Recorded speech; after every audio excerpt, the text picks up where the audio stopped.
niyo rin ba ako na sobrang favorite ng chicken nuggets sa mga fast food? Yun nga lang, sobrang bitin kasi ang konti lang ng serving. Well, no worries kasi tuturuan ko kayo kung paano gumawa ng chicken nuggets na hindi na kayo mabibitin. Tingnan nyo naman kung gaano kadami yung serving. Pero madami man sa inyong paningin, ito'y kulang pa din. O siya, kailangan lang natin ng ground chicken breast and then breadcrumbs. Naglagay din ako ng paprika and pepper. Ito, optional lang to, maglagay ng chicken powder. Lagyan din natin ng oyster sauce, garlic powder, at syempre, huwag kalimutan ng asin. And mix it well.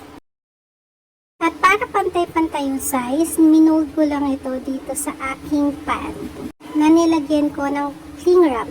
At ginamit ko yung aking cute na rolling pin. O diba, napakaliit niya. And i-ref ito na mga 1 hour. After nun, slice na ito according sa gusto niyo. O diba, hindi pa rin pantay-pantay yung hiwa ko.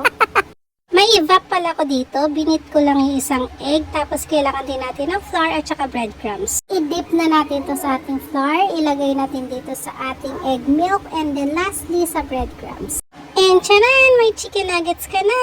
Lastly, syempre, i-fry natin ito until mag-golden brown. Ayun lang. Thank you and always choose to be happy.